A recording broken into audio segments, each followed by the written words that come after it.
அனைவருக்கும் வணக்கம். பாட்டாளி மக்கள் கட்சியினுடைய நிறுவன தலைவர் மருத்துவர் ஐயா ராமதாஸ் அவர்கள் தலைமையில நேற்று பொதுக்குழு கூட்டம் நடைபெற்றது. அதுல ராமதாஸ் அவர்கள் உடைஞ்சு அழுதிருக்காரு, கதறி அழுதிருக்காரு.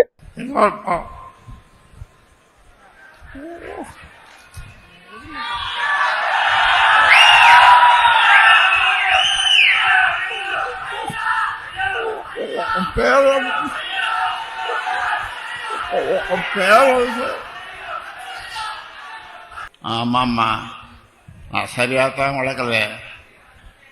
மார்லேயும் பின்னாலேயும் முதுகுலேயும் கண்ட இடத்துல ஈட்டியால குத்துற மாதிரி குத்துறான்.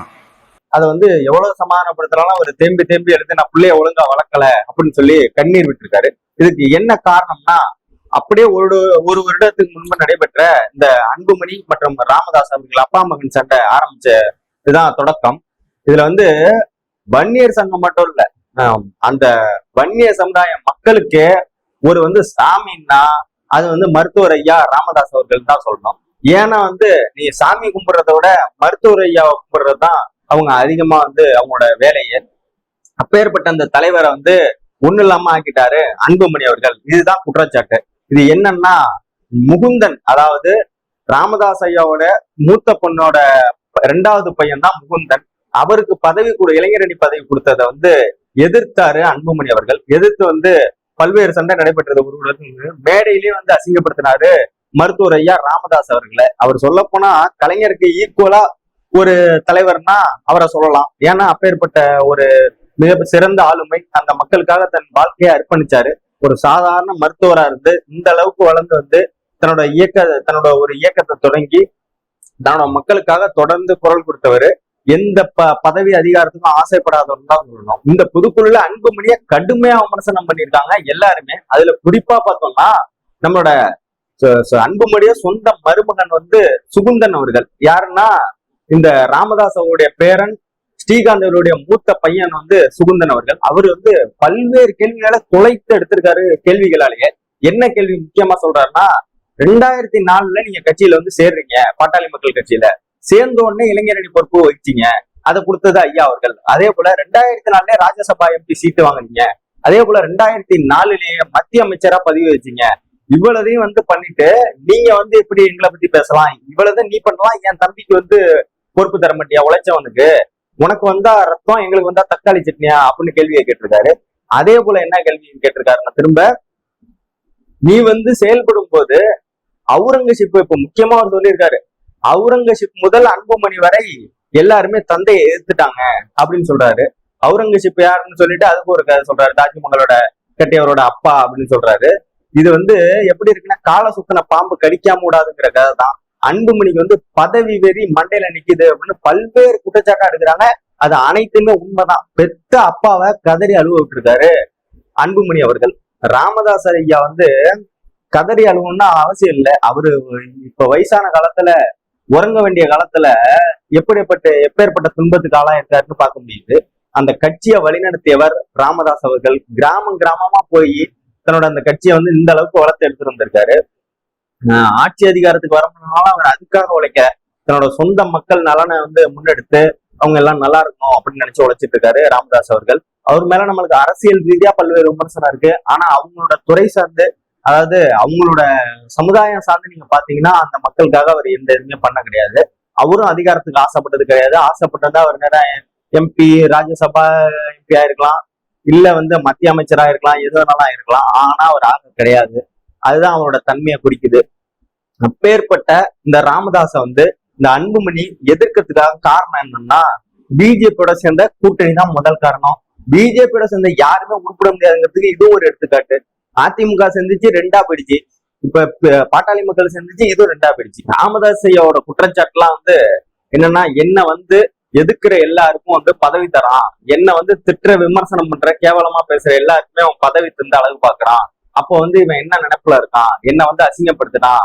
எனக்கு கனவு வந்துச்சு, எங்க அம்மா கனவுல சொன்னாங்க, நீ பிள்ளைய ஒழுங்கா வளர்க்கலன்னு. உண்மைதான் அப்படின்னு கதறி அழுகுறாரு மனுஷன். இதுல சொல்றாரு, நான் பிள்ளைய ஒழுங்கா வைக்கல, வளர்த்துருந்தேன்னா இப்படி பண்ண மாட்டான். அதாவது முதுகுலையும் தோல்லையும் சுமக்க வேண்டிய வயசுல முதுகுலையும் தோல்லையும் ஈட்டியால குத்துறது போல குத்துறான் அப்படின்னு மனம் உடைஞ்சு பேசுறாரு. இது வரைக்கும் ராமதாஸ் அவர்களை இது போல யாருமே பார்த்தது இல்ல தமிழ்நாட்டுல. ஒரு குழந்தையாவே மாறி அழுக ஆரம்பிச்சிட்டாரு. அவரோட வயசுக்கும் அவரோட அனுபவத்துக்கும் இப்படி அழுகுற தலையெழுத்து அவரை தவிர வேற எந்த அப்பாவுக்கும் நம்ம வரக்கூடாதுன்னு தான் எல்லாருமே நினைக்கிறாங்க. இதுல அன்புமணி அவர்கள் எதுக்காதது போலவே இந்த பொதுக்குழுவே நடத்தக்கூடாது அப்படின்னு போய் கோர்ட்ல கேச போட்டாரு. இந்த பொதுக்குழு என்னோட இது இல்லாம நடக்குது, நான் தான் தலைவர், அவர் தலைவர் கிடையாதுன்னு. ஆனா அந்த கட்சியை உருவாக்கி இந்த அளவுக்கு வளர்த்துட்டு வந்தது ராமதாஸ் ஐயா அவர்கள் தான். அன்புமணி அவர்களுக்கு வேணும் அப்படின்னா தனி கட்சி ஆரம்பிச்சுக்கலாமே. இப்போ பாட்டாளி மக்கள் கட்சி என்னோட தான் இருக்கு, மக்கள் எல்லாம் என் பின்னாடி இருக்காங்காரு. அப்ப உங்க பின்னாடி தானே இருக்காங்க, நீங்க பாட்டு ஒரு கட்சி ஆரம்பிச்சு ஆட்டோமேட்டிக்கா எல்லாரும் உங்க பின்னாடி வந்துட போறாங்க. எதற்காக ராமதாஸ் அவர்களை ஏத்துக்கிட்டு இப்போ ஒண்ணும் இல்ல, ராமதாஸ் ஐயாவை போய் சந்திச்சு நான் பண்ணதெல்லாம் தப்பு தான்ப்பா, நம்ம நீங்க சொல்றப்ப நடக்கிறேன்னு கேட்டுட்டா எந்த பிரச்சனையுமே முடிஞ்சிட்டு நாளையில இருந்து எந்த பிரச்சனையும் இல்லை. ஆனா பிஜேபியோட சேர்ந்துக்கிட்டு RSSன்னு எல்லாருமே தொடர்ந்து விமர்சனம் பண்றாங்க. பொட்டி வாங்குறதுக்காக தான் செயல்படுறாருன்னு தன்னோட பையன் மேலேயே ராமதாஸ் ஐயா அவர்கள் குற்றச்சாட்டு பல்வேறு இதை அடிக்கிருக்காரு. ஸ்ரீகாந்தி அவர்களும் குழந்தை எடுத்துட்டாங்க இதுல. ஸ்ரீகாந்தி, டேய் நீங்களாம் யாரா, எங்க இருந்துடா வந்தீங்க?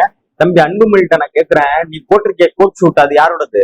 நீ இறங்குறிய காரு அது யாரோடது அப்படின்னு குழந்தை எடுத்திருக்காங்க. ஐயா போட்ட பிச்சை உனக்கு எல்லாமே, நீ மத்திய அமைச்சர் ஆனதுல இருந்து எல்லாமே ஐயா போட்ட பிச்சை உனக்கு அப்படின்னு சொல்லி கடுமையா விமர்சனம் பண்ணியிருக்காங்க. அதே போல உனக்கு வேணும்னா தனி கட்சி ஆரம்பிச்சுக்க அப்படின்னு சொல்லி பல்வேறு குற்றச்சாட்டை முன்னெடுத்திருக்காங்க. இது எல்லாமே உண்மைதான். இப்பவும் சொல்றோம், வன்னியர் மக்களுக்கு மட்டும் இல்ல, அந்த சமுதாயத்துக்கே சரி, வன்னியர் சமூக மக்களுக்கும் சரி, அந்த ஒட்டுமொத்த சமுதாயத்துக்குமே சரி, ராமதாஸ் தான் அவங்களுக்கு எல்லாருக்குமே சாமியை தவிர அன்புமணி யாருமே மதிக்க மாட்டாங்க. ராமதாஸ்னாலதான் அன்புமணினால ராமதாஸ் கிடையாது, அவரு போகாத கிராமமே கிடையாது அப்படின்னு சொல்றாங்க. அப்பேற்பட்ட அந்த தலைவரை இந்த நிலைமைக்கு கொண்டு வச்ச அந்த அன்புமணியை எக்காலம் கொண்டு அந்த வன்னியர் மக்கள் மதிக்க மாட்டாங்க. அதே போல மருத்துவர் ஐயோட மூத்த பிள்ளையா திகழ்ந்தவர் தான் குரு அவர்கள். அவரை மாவீரன் குருன்னு அழைச்சாங்க. அந்த மாவீரனையே ஒரு காலகட்டத்துல ஒதுக்கப்பட்டார். அதாவது பதவி இப்ப அவருக்கு இறந்துட்டாரு. அவரை அடக்கி வச்சாரு. அன்புமணி தனக்கு தான் எல்லா அதிகாரமும் இருக்கு அப்படின்னு அப்பவே அடக்கி வச்சாரு. அவருக்கு மருத்துவ உதவி எல்லாம் செய்யல, அவர் ஹாஸ்பிட்டல்ல முடியாம இருந்தப்ப இவங்க எந்த உதவியுமே செய்யல அப்படின்னு பல்வேறு குற்றச்சாட்டு இருக்கு. அதெல்லாம் இப்ப பார்த்தோம்னா உண்மையாதான் தெரியுது. ஏன்னா இந்த அன்புமணிக்கு இவ்வளவு ஒரு பதவி வெறி இருக்க கூடாது. பதவி வெறி இருந்தாலும் சொந்த அப்பா அவரு தான் இவ்வளதையும் அரசியலுக்கு அழைச்சிட்டு வந்தது, அரசியல்ல பொறுப்பு கொடுத்தது, பதவி கொடுத்தது எல்லாமே அவரு தான். அவரே சொந்த அப்பாவே இருக்கக்கூடிய இந்த அன்புமணி தமிழ்நாட்டுக்கே பிடிச்ச சாபக்கேடு தான் சொல்லுவோம். இதுல எது எப்படியோ பாட்டாளி மக்கள் கட்சி இந்த தடவை யாரோட கூட்டணி வைக்க போகுதுன்னு பார்த்தோம்னா ஸ்ரீகாந்தி அவர்கள் தெளிவா விளக்கி கொடுத்திருக்காங்க. 25 MLA-வோட ராமதாஸ் ஐயா அவர்கள் சட்டமன்றத்துக்குள்ள போவாரு, முதலமைச்சரை தேர்வெடுக்க போறது ஐயா தான் அப்படின்னு சொல்லியிருக்காங்க. அதுல இதுல எப்படி பார்த்தோம்னாலும் சரி, யாரோட கூட்டணி, தாவேக்காவோட கூட்டணியா, திமுகவோட கூட்டணியா, அதிமுகவோட கூட்டணியா பார்த்தோம்னா நிச்சயமா கட்சி ரெண்டா போயிட்டுங்கிறது உண்மைதான். இது சேர்ந்தாதான் ஒரு முடிவுக்கே வரும்.